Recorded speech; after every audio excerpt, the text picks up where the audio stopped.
Hello, ladies and gentlemen, I'm Airsoft Al. And I have something I want to show to you today because, before I even show it, I'm going to give you some context. So, I was watching Escape from New York for the 100th time, give or take, and I had an idea. I have a somewhat PDW, a machine pistol of some sort, close to the Mac 11 and or Mac 10, whichever one was in that movie. Let me know in the comment section. I'm very curious. Let me hear what, because my friend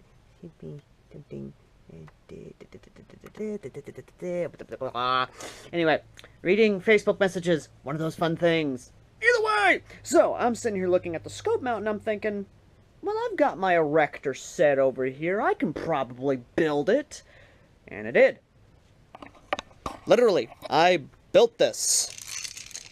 I built this from an old erector set that I had and have had since I was like 10 or so, I believe, give or take. I literally built this, and it's still my first model, and I literally have it by this screw right here, and it's still, and it is somewhat secured. It ain't moving, because I have it propped up on this, and I have it propped up on that. I have it propped up by these. I have it propped up by these. I have all these.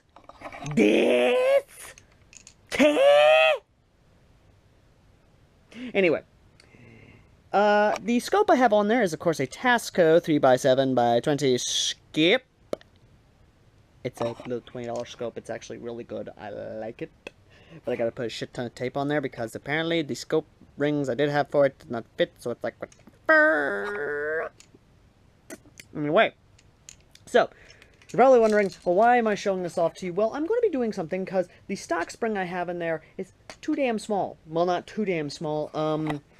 Basically, the 400 FPS spring, too big.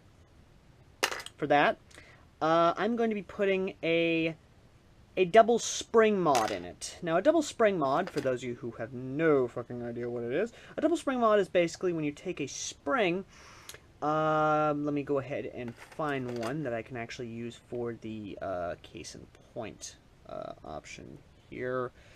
Not that one. That one will not work. Let's see here. Will this work? No, it will not. Here we go. Basically, say I have this 400 FPS spring. Now this particular mod has been done very well in Nerf. Now, take this 400 FPS spring, and then you take this, and you sort of just kind of try and loop it in there a little bit. Just try and, damn. I'm gonna have to hold this on my chin a little bit. Basically try and get in there to where it's sort of like that, basically, to where you get some extra power, but for cheap, basically. And that's what I'm going to be doing. I'm going to be taking one of these springs here and try and shove it into the spring I have in here, try and give it more FPS, or at least try and have this overlapping to where it's on the plunger tube, the back of the plunger tube, where it can still compress. Now that's my idea. I'm not sure if it'll work, but I will be letting you know. Now the reason I'm doing it like a vlog, sorta, is because it's easier on me. I don't want to edit a lot of videos. I really don't, so I'm going to try and treat this sort of like a vlog type deal so that it's easy on me. That's one of those things, you know? Anyway, so yeah, I'll be right back when all is said and done. Okay, hello everybody, it's, we're in the POV cam now. Why? Because it's easier for me to edit. I can just drop this in and boom, bang, bang, done. Hallelujah. Anyway, we are going to be ejecting the magazine from this bad boy, as we always do. Going to be extending the buttstock, because it's easier on me. So here we go. Basically for the, well, let me go ahead and take off the scope, because we don't need the scope mount on, we don't need the scope mount on here, because technically speaking, it just adds a lot of weight. There we go. Ah, damn it. Okay, just gonna... There we go. There we go. There we go. Set that off to the side. Okay, so, like I said, this is easy to come off. It just slides right... Well, I didn't say it slides right off, but it really does. Let me just go ahead and unscrew that. Go ahead and do that. I should bring my toolbox over here. Just so you guys can, yeah, I'm gonna grab my toolbox real quick, which is basically my tackle box that I used for fishing when I fished once upon a time. But you know what? It's good. It's revented. It's all that good jazz. So yeah, all you gotta do is just kind of push the front side, the rear side out, pull this kind of up, and just slide right out. Bada bing, bada boom. There's the. You can basically see how it's made in a literal sense. Just kind of screwed a lot of that stuff on there. Basically, it was just a lot of screw stuff on there. But either way, drop that to the side. Drop this off in here, and we're just gonna start unscrewing stuff. Anyone text me? No one texted me. Okay, good, solid, what have you. Let me see if I can find my flat screwdriver, because I gotta pop out the front barrel here. Now, I did put the stock barrel back on because, honestly, okay. Try if I can remember why. Oh, yes, I put the stock barrel back in here because the other barrel, the extended barrel, was affecting the range because of how the spring is, how the spring was, basically. So, yeah. Put the stock barrel back in there so that way the spring would not be affected as much as it was. Going ahead and removing the small screw because that small screw is annoying as fuck. There we go, drop that. And of course we'll grab this up here. We will unscrew this here. But yeah, as I'm doing this, I'm going to explain how the double spring mod works. Now the double spring mod, as I stated earlier, works somewhat...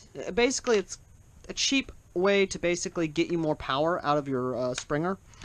It can work, and then it can't work. It's a very dangerous idea to do. Now, AEGs, I've heard of some working with the double spring mod. I say that because from what I read and from what I've seen from my buddies, what they do is they take small sections of certain springs and they'll put them in certain sections. Like, say this is a small down. They'll take small sections and they'll put them in the middle, here, and then here, to where there's still compression, but, you know, it doesn't affect it.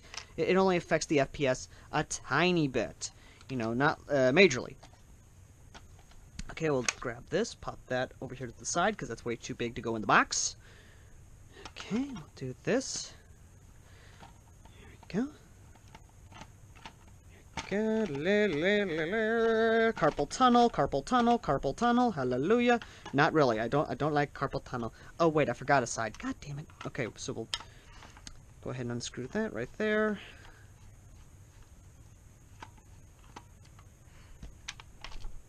Go, drop that there. Okay, there we go, there we go, there we go, there we go.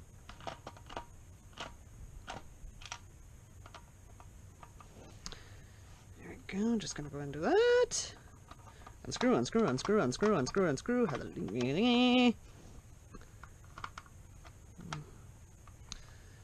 On. Oh my god, carpal tunnel. Ah! I say carpal tunnel, but I'm not sure if I'm actually getting carpal tunnel because Lord only knows, doing this just... Ah, my god, it's just not that great. Okay, so we start doing this now. Okay, all the screws are basically done. You want to be careful when, be just like that, basically, because of that. Ah, damn it. Okay, so apparently it did not completely come unscrewed. Damn it. There it goes, okay. Ah, damn it. Damn it. There we go. Okay, so we'll drop that down in there. Go. Basically, this is what came out. So, I would probably give some explanations. I would, but I'm not. So what I'm going to do is I'm going to pop the buttstock off here. Going to grab this over here. There we go. And I'm getting a lot of messages. So here's the spring I have in there. This is cut off from another springer, which has given it a lot of power. It really has. So what we're going to do is we're going to try and find a spring that we can put in here. I'll probably give it an extra FPS boost, give or take. If I can try and intertwine a spring, you know, that would make it a hell of a lot better, or at least try to. Because if you can intertwine a spring, that's where it gets interesting and somewhat dangerous at the same time. Because if you can intertwine a spring, intertwining it basically means you can twist it in there, kind of like what I'm doing here. Now, doing that will cause some sort of damage, I believe, but since this is all metal internals, you're going to be fine, I believe. Ooh, that's got some power.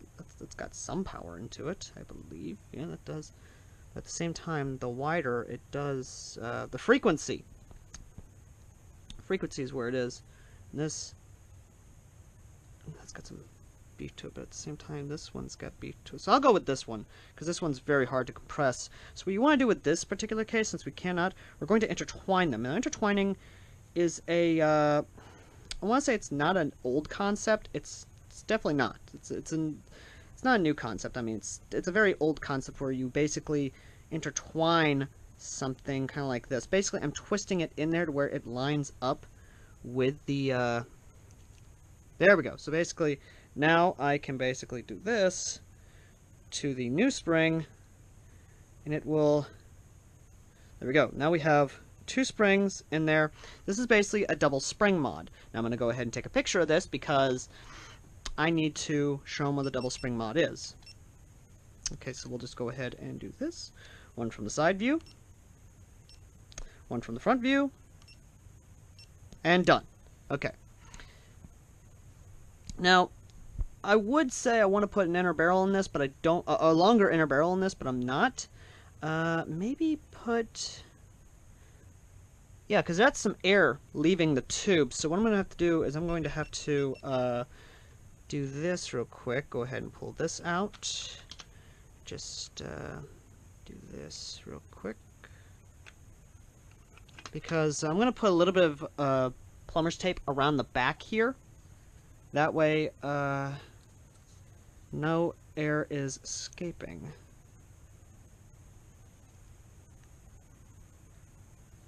There we go.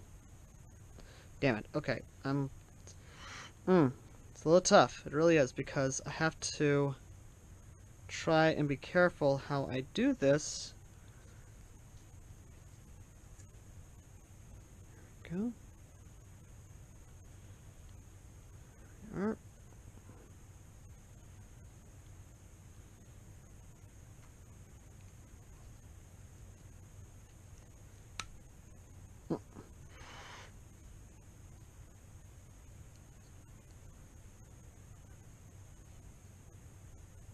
Go. Okay, now it will be a little bit more airtight when it fires, which, that's what I want. I want an airtight seal, basically, so that way when it fires, more air will come out. Because if you can, because that's something a lot of people don't understand about some springers, even AEGs in general. If you can do something like this to where not any air can escape out the back, then you're doing good. That's a good sign right there. Now I'm gonna put this back on here. Let's go ahead and do that. Pop that back on there. Go ahead and drop that in. This did come out, which, no worries, that's easy to fix. Let me go ahead and do this. There we go. Go ahead and drop this in.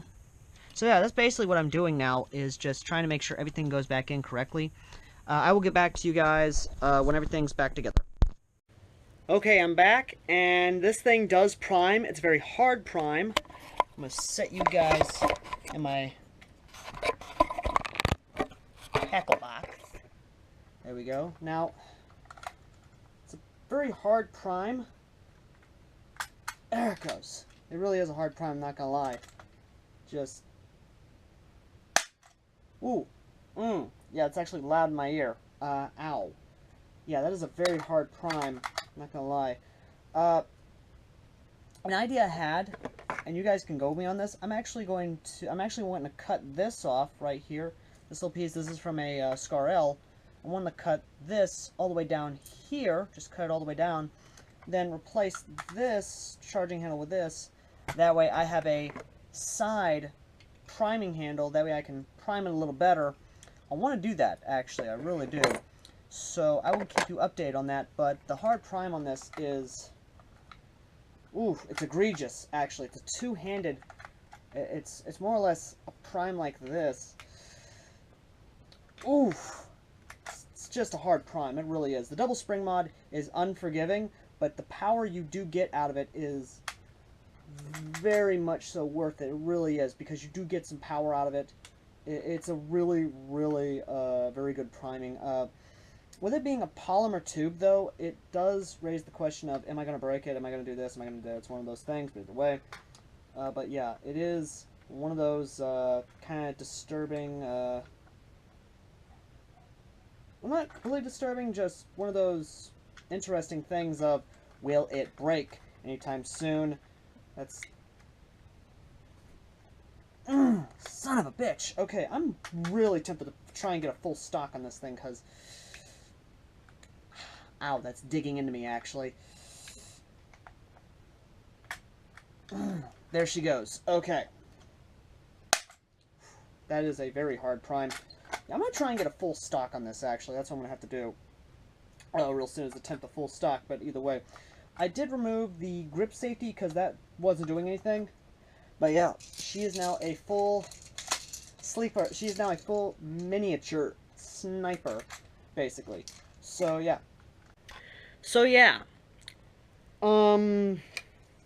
This broke. The stock broke, so yeah, that's flimsy plastic, gone. I don't care. I now have a machine pistol, and you're probably wondering what this monstrosity on it is. This was my attempt at a fully ambidextrous... Well, thanks, except here's the problem. This is grinding on it, it's rubbing on it, it's not working. It works, but it's the return that's not working.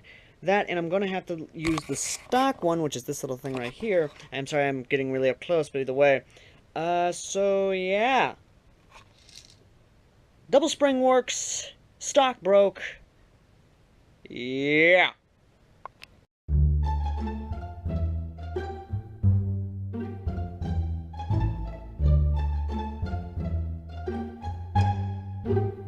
Hope you guys enjoyed this, and as always, I'm Airsoft Al. If you want to help fund more miniature sniper projects, and I am going to have to do something about that, actually.